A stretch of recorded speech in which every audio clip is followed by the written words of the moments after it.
Welcome to Enlightenment of Change on webtalkradio.net. I'm your host, Connie Whitman. As always, I am honored that you're joining us this week.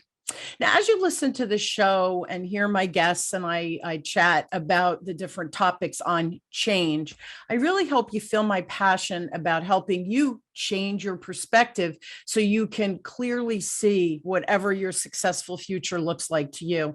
And by incorporating the little changes that my guests and I share, tips, ideas, strategies, little nuggets, hopefully you can apply them to your life, your business. And I'm all about growing, right? So it's about the growth mindset. So I hope that the show provides some tangible tools for you to be able to grow in your world. Now, to help you on this road of change, of course, I have a free gift for you. So if you go to my website, I have a free communication style assessment, and it gives you a report on your natural communication superpowers, kind of important when we're communicating with other humans, right? Especially in the business world.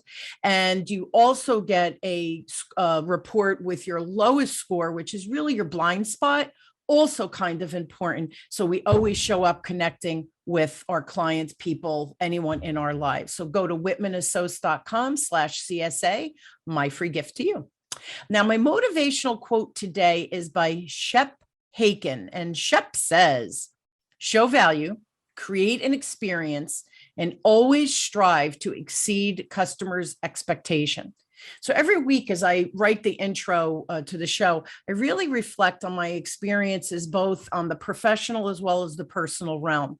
Now, when I started my business, over 20 years ago, I didn't charge the fees that I charge or I enjoy charging today. Now, even though when I started, I had almost 20 years of experience in sales, running a business where I was now teaching salespeople and business owners how to improve sales skills and teaching how to build those client relationships, whole new ball game than from doing it yourself. So today I'm able to use my personal and professional journey as a frame of reference. And sometimes I see that fear holds my clients back from charging what they probably should be charging for their services because their mindset and believing they're not capable of having those high-end clients. Well, of course, today I have an expert. We're going to dig in and talk about this specific mindset. Dr. Michelle Peticolas. Michelle is an international speaker, best-selling author, award-winning filmmaker, and founder of Second Chance Secrets. She's a professional trainer. A professional training center that enables coaches, healers, and change makers to create high-end transformational programs that leverage time, attract premium clients, and allow them to have a bigger impact. Now, for over 25 years, Dr. Michelle has guided powerful women to recreate their lives after loss through coaching, spiritual healing, I know I said that wrong, cognitive and gestalt psychology, films and writing. Please help me welcome the amazing, wonderful Michelle to the show. So Michelle, thank you for being on. Thank you, Connie, for having me. I'm very excited to have this conversation with you. This is an important conversation, right, Michelle? Yes, it totally is. It really is. And so tell me first a little bit about your work and just how you kind of ended up here. Well, it goes all the way back to, the death of my mother. So that's why I started out in grief and loss, because it was such a life-changing experience. My mother died, and before she died, she revealed to me that she had regrets. Now, up until that time, I had been what I call a people pleaser. That is, I put all of my focus out there in the world to see and give to other people what I thought they wanted so that I would be loved, so that I would be appreciated and acknowledged. My mother, however, was a poster child for living your passion. She was a toy designer, and she actually took her toy designs to major toy companies in New York City. And there are things out there that people actually followed her and appreciated her on internet long after she passed away. That's cool. But anyway, here was this woman who had lived her passion, sometimes to the neglect of her children, of which she had 6. And at her, just before she died, she's telling me she had regrets because there was one project she was never going to get to. And isn't that the way with death, is that it comes upon us suddenly, And there are things that are always left undone. But for me, well, in that moment, I actually I pulled away because I was so pierced and affected by her grief. I mean, because that's what death does, is it's a deadline. And Yes. and so I said, oh, we don't need to deal with this right now. And then I had a huge regret because I didn't step up into the moment. So one of the things that I teach people is to step into the moment, to be aware and to savor those moments. Of course, that experience affected many things I did while I was helping people around grief and loss.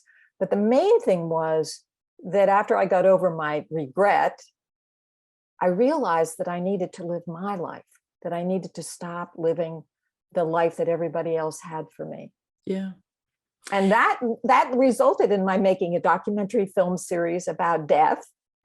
That's where Secrets of Life and Death comes from. It was a 3-part documentary series. And then that segued into my working as a coach, first for grief and loss, and now for any kind of change, because it's all the same. It's fascinating, isn't it? And I love how you said that death is a deadline. And, I have aging parents. My husband has a mom that's aging as well. They're my mom in 92, my dad's 91. But it's interesting as we age, especially here in the United States, it's almost like a slow death, right? Because we're living longer and all of the medical things that they have, right, to preserve life and keep life going. So it's fascinating because I see as they're aging, the conversations are changing, right? And talking more about, I guess, their joys, right? And the sorrows in life, and oh, that's life, right? But to connect the dots is fascinating to hear someone later in life, right? So it's just interesting, especially a parent who you love so dearly, and to hear things and think, I never knew that. How did I not know that? Right? I'm 60, so 60 years, and how did I not know that? So it's interesting how death and trauma affects different people, and I don't think until you're in it, right, Michelle, to some extent. Well, exactly. You can't really anticipate what it's going to be like. In one of my films, one of the respondents, he said his wife was dying of cancer, and she would go off to school and teach class, and he would sit there and he'd say, well, this is what it's like. And he says, well, of course, you can never anticipate what it's like to lose somebody, because it's not just a mind thing. It's actually a physiological thing. Yeah. Yeah. It's just, the whole concept, life, death, change, right? Change. If we choose change, this is what the show's about, right? If we choose change, we're like, yeah, I'm on it. When change is thrust upon us, which all happens a lot, right? In life, all of a sudden we're frazzled. So that your work, I think, is really, really important, because you're helping people develop tools, resources to be able to navigate those really big changes that most times we don't have, per se, control over. I have one question before I ask about the coaching. And I know that sometimes healers, especially, they want to play that hero, but I have a question about the filmmaking. Were you a producer or a filmmaker prior to your own personal videos that you're doing now, the movies you're doing? I had a community access TV show, and it was called On the Edge. So actually, my original company was called On the Edge Productions. And I did that for about 2 or 3 years. And I had people coming on the show and talking about the mind, body, spirit connection. And I had people, I had a live show where people would come on and call in and ask questions of my guests. Love it. That's so cool. And then you transitioned over to more coaching perspective. Plus you have the show, you have the Zoom show that you do as well. So here's my next question. Talk to us about being a coach, but you, especially the healers that are, the healers that listen, or people who are in that realm, right? Especially of business or trauma within themselves. But be careful, because the coach can play a hero, and talk about that. So if you're on the healer end, meaning you're a business owner, listen to this. But if you're on the trauma end and you're working with someone who's a healer, be mindful of this, right? Because the dynamic duo, right? Michelle, when you hire a coach, there's a partnership there. I think both sides have responsibility. So I want both to listen from their perspective to what you're going to talk about, because I think the coach playing hero is real. And I think that both will benefit from hearing you discuss it. Well, there are actually two kinds of paradigms or roles, characters, not paradigms. It's more like dynamics that we might develop. And actually, it's a continuum. It isn't all one or the other, because I sometimes see the other. So one is what I call the pleaser. And this is a person who's grown up in a family where they've had a taste of love, but they don't get enough. So for example, I grew up in a family with 6 children and a mother who was a toy designer. There wasn't a lot of love to go around. Plus, she was an only child, so she didn't even have the experience or knowledge of how to do that. So there was always this, oh, pay attention to me. And how do you do that? Well, one of the ways that works really well is you give people what they want. And so now I want to let all of you people pleasers out there know that there's a gift in that. So one of the gifts that I have is that I can really see somebody. I can feel them in my body. And I know almost 99 times out of 100 exactly what they need. And that's why I was so successful for very, very long. I did great in school. And then I got into the adult world, and I found that there were oftentimes more than one person that I had to satisfy. Yeah. And that became difficult. That became a conflict. And that's when I started to realize that that particular pattern wasn't working.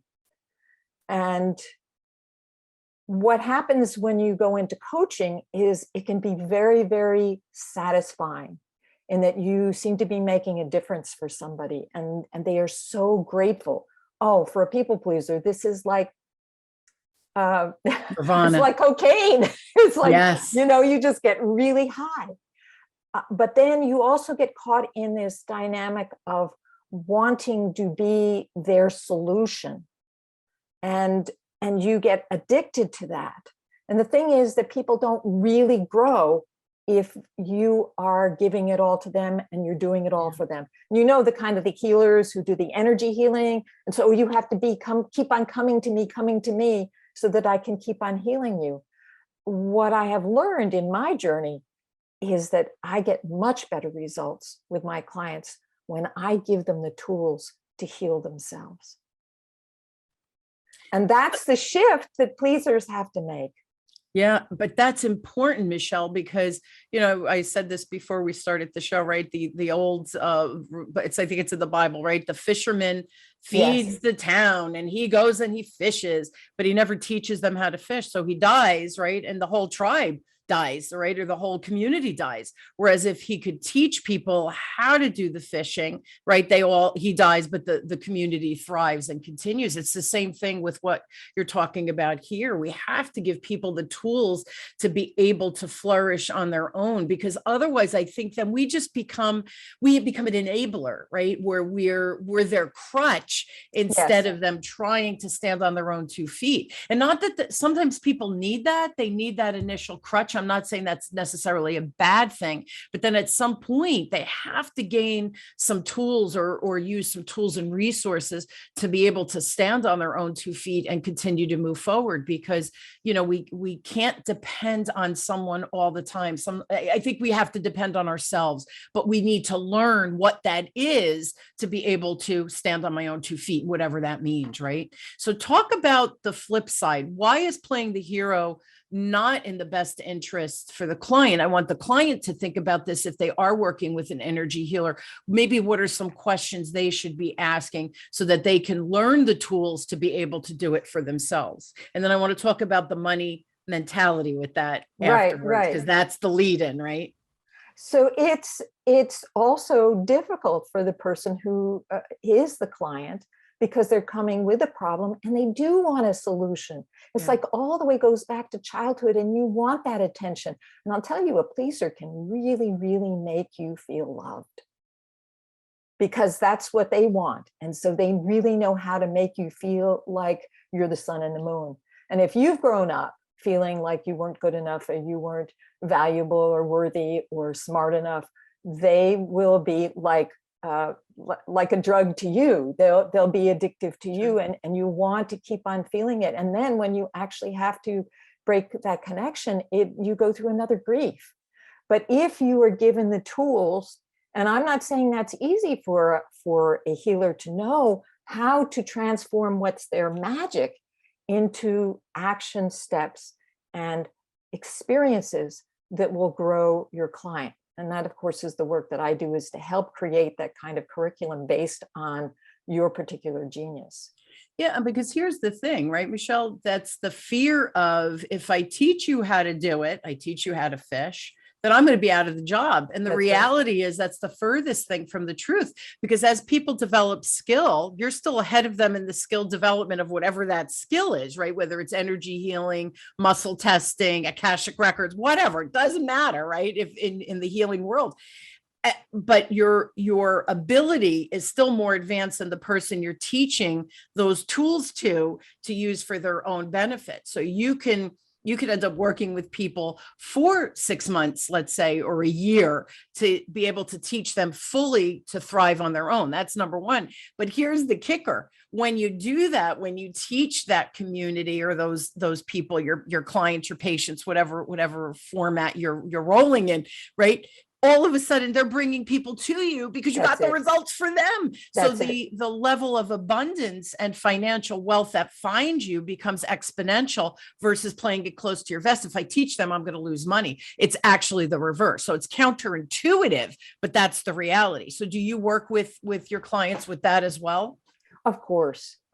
Yes. Is how do you, that's why the next phase I'm working on is for people who are healers, to provide them with the tools so that they can step into that next level. I personally have experienced that as a coach, there's always another level, that you reach a plateau and then you have to break through, and it's change and it's scary, and you have to deal with the emotional fears underneath. Absolutely. So the other thing that I help people deal with is that emotional body stuff that sometimes we get identified and we think it's never going to stop. And yet it's just your body's reaction to something that maybe happened when you were a child, and you developed, and it's very deeply programmed into your being. Not to mention that the body itself, as a human being, is programmed to protect itself. And so these emotions come up, and you can feel overwhelmed. And so one of the things I like to say about myself is I'm a body whisperer. I can actually hear and see what somebody is going through. I do practice it, or a process in which they go in and find out what their body is telling them, because our body is speaking all the time. All the time. And it's funny, this was years ago, I had an injury. I tore my meniscus. My kids were little. I was working out and they were at practice, and I was in the gym, and I was like, you got 10 more minutes, like push through the pain. Stupid, right? Well, I tore my meniscus. Fast forward, it wasn't severe enough for surgery. So I had done rehab and to strengthen the knee and blah, blah, blah.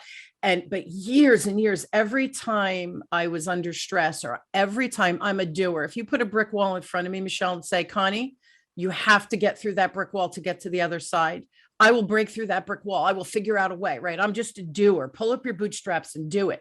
Well, my body, when I would take on too much, especially at the holidays, right? You have all of this work, and then I would do Christmas Eve and have 40 people for dinner. And my workload didn't change, right? Plus my kids' hockey didn't change. And so So my knee, literally, I would have to wear a brace because the pain was so debilitating. I could just about walk. So it was my body saying, I think you better slow down. But of course, I don't listen to that because I break through brick walls. Well, fast forward, I found an energy healer through a networking event and was talking to her. And she was like, I think I can help you. And she does muscle testing and through some other things. She's been doing this a really long time. Well, don't you know, Michelle, the pain in my leg is gone. The meniscus, I'm sure, still has some little glitch in there. I do not think about it. I do not worry about it. I am never debilitated.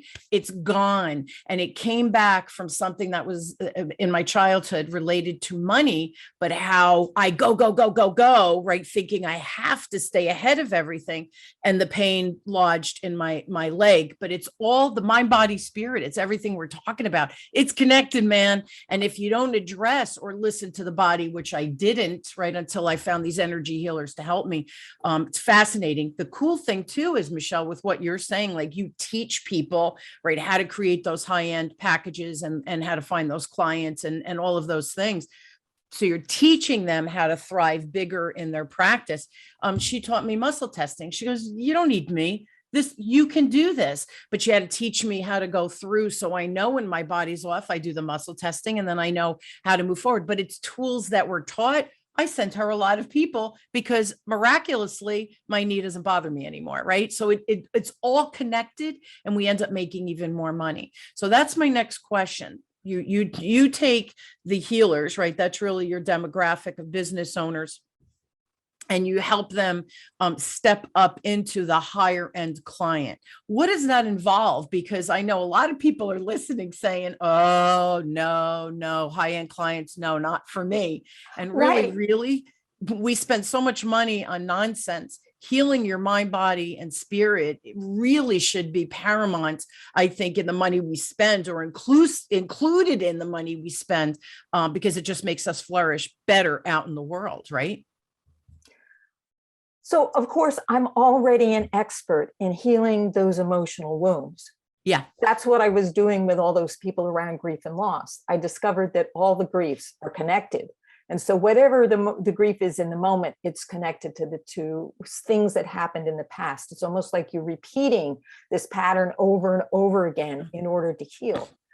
When you work with me and I help you to develop a program, a process, I'm also helping you to heal your inner journey, your own childhood, because of course your genius came from that experience. That's right. And so what a perfect way. I showed you how to help other people to resolve it, which means you have to understand your own process.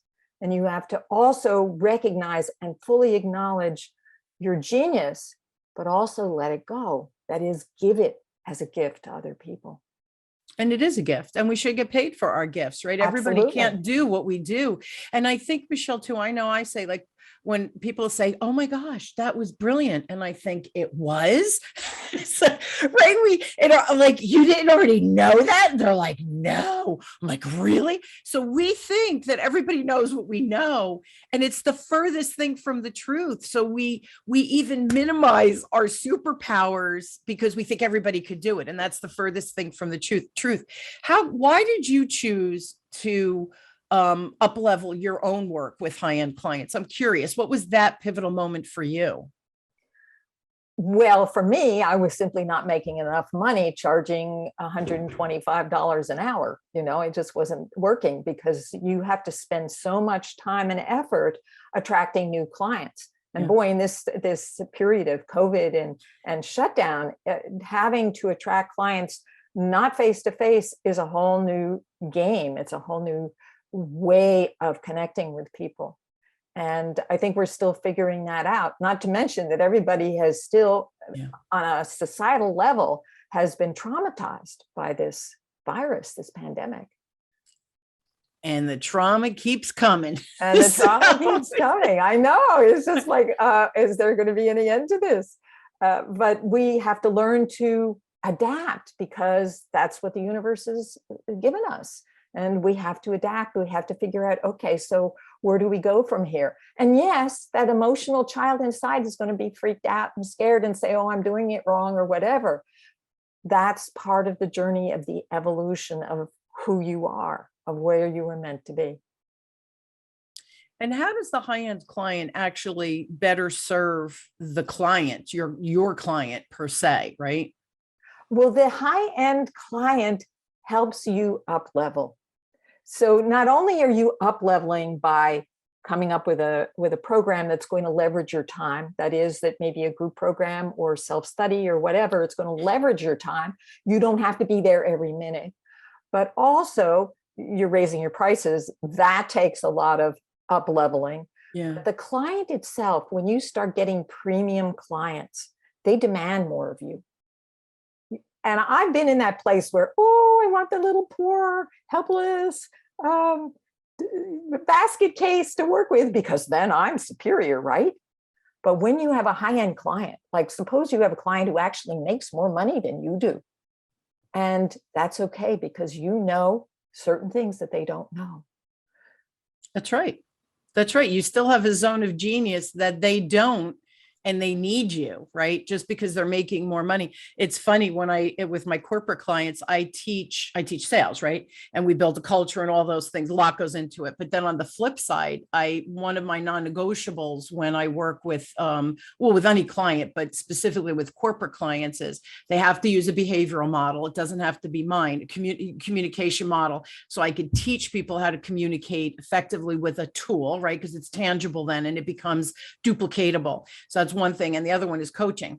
I won't take a new client if they don't have a coaching component, because, we train, right? You and I train people, teach people, and then no one ever talks to them about that skill again. And if they're not my personal client and they're out at the corporate client, well, who's following up after they've been trained by me? So there has to be a coaching component, and I teach their managers how to coach.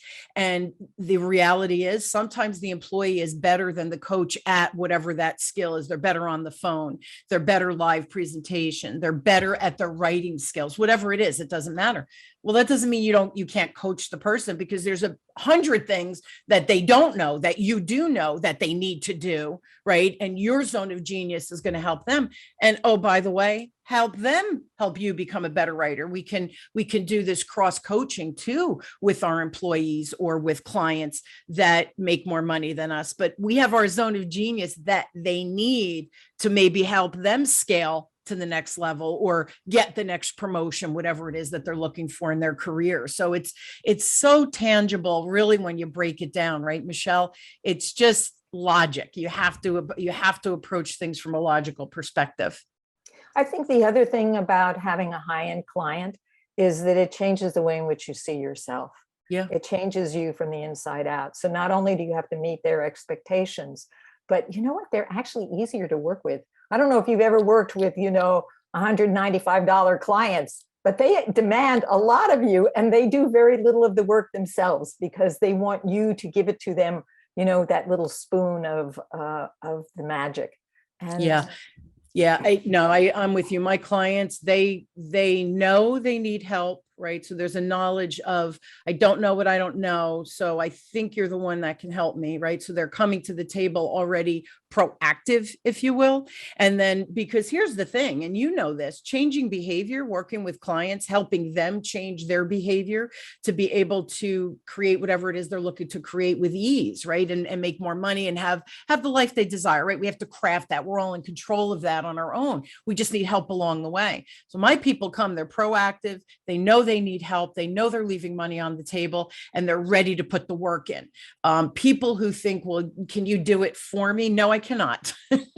No, I cannot, right? You have to put the work in, because if you don't practice, it's like kids getting homework. If you don't practice, you're never going to perfect whatever that little baby step is to get you to those high-end clients or the bigger business or the next career move, whatever it might be, right?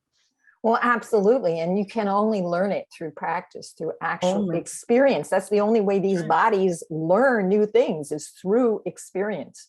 Yeah. And so when you do the high level or high level program, and you teach people how to have the experience, it's the experience that's changing them. Absolutely. I mean, that's what changes us, right? Is our experience. Yep. But you got to learn. You don't know what you don't know. We all have blind spots. And the other thing too, and I say this all the time, Michelle, but I really believe it. I have 3 different coaches for 3 very different things, but I have blind spots and I know that. And for me to scale my business in the next decade, to create a legacy business, if my kids want it or to be able to sell it, right, whatever, there's certain things I know infrastructurally I need to do. I don't know how to do that. That's not my zone of genius. So anybody that's a coach that doesn't have a coach, just be mindful, because if you think you know like I know I don't know everything as a coach. So who can I bring in, or who can I share when that next step comes with my people? You hand them off to people who have those different zones of genius. So I believe it really does take a village for all of us as business owners, and even in corporate, it really does take a village to change and create whatever that is you're looking to create culturally within your own business or organization, or just your own values, that you want to find a job that's a match for your values. We were talking about that before we started, why I left corporate America. The corporation, the industry I was in, it didn't feed my soul. It was stripping me down, because the people I didn't like in my industry will make a change, right? Take control. So, but how do you do that? So that's why we need people like Michelle to help us. Now, I know you have a free gift, Michelle. Can you tell everybody what that is? That would be so cool. So I created this amazing workbook guide to help you create a high-end program. And this is still kind of like in beta. So if you go ahead and you go ahead and download it, I'm really encouraging you to have a conversation with me. Now, I can help you to, figure out the parts that you haven't figured out yourself, but I also want to know how it lands. I'm only going to know how it lands if I get that feedback. So you can find it. Let's see, I've got the tinyurl.com link, and then high-end-secrets. And that will take you to that guide, that it's 10 steps, and it's amazing. It will help you to up-level your business. If you haven't got a program, and for years, I didn't have a program. I was just working with people one-on-one. This will help you to figure out what your program is. And then we can it also tells you what to think about in terms of how much you want to charge for it.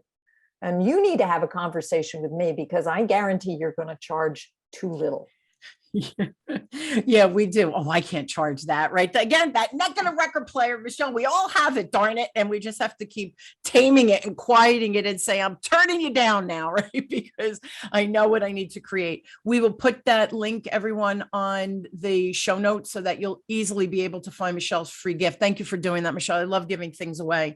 Also, if you have a question and you do want to have a conversation, please email Michelle directly. It's MP. So Michelle Peticolas, I don't know if I said your name right. I'm going from memory here. Okay, so that's hard. Let me give them an easier way to get a conversation with me. And that's to schedule time with me and just go to meetwithdrmichelle.com. Then you don't have to remember how to spell Peticola. Perfect. So, and again, I'll put the email MP secrets of life and death.com. And the website is secondchancesecrets.com. So I will put them in the website as well. They can find you. We'll put the free link. They're going to be so hooked up with you, Michelle. They're not going to know what to do. They're going to be so excited. Awesome. Yes. Thank you for being on and for sharing your personal story, and how that kind of was the catalyst for you to be able to reach out and support people in trauma, because we all have trauma. And that's the funny thing, Michelle, you'll never go broke, because there's always trauma. There's always, I know, it's true. Yeah, we can't escape it. Nobody escapes trauma in life. Just look at COVID for the past, 2+ years. So yeah, thank you so much for being on and just sharing your story and your zone of genius with everyone, and hope, right? It's inspiration. So I appreciate that as well. Thank you so much. Always my pleasure hanging out with you. Yeah. Yeah. And I hope you guys will join me weekly as we question, build, and discover together, no matter what change you're going through. I really do hope my guests and I provide some strategies, tips, or ideas that are tangible that you can apply immediately download the free gift, for example, from today, and start to go through that, fill in the blanks, see where you land, have a conversation with Michelle. All of the above will help you with tangible strategies to get. And for me, it's the application that'll get the results. So don't just read and learn, apply, pick Michelle's brain, pick my brain, whatever it is. But I want you to try something new. That's when magic starts happening. You have to try something new for change to land the way you want it to land, or to progress the way you want it to progress. Thank you, Michelle. Thank you for listening to Enlightenment of Change on webtalkradio.net with me, your host, Connie Whitman. I truly wish every one of you just a wonderful week, an inspired week, where you try something different to challenge that comfort zone, a smidge, not a lot, a smidge. And hopefully that creates or begins to create the life that you desire. Thank you, everyone. I'm truly honored to have you on this journey of change with me, and I'll see you all next week. Have a great one.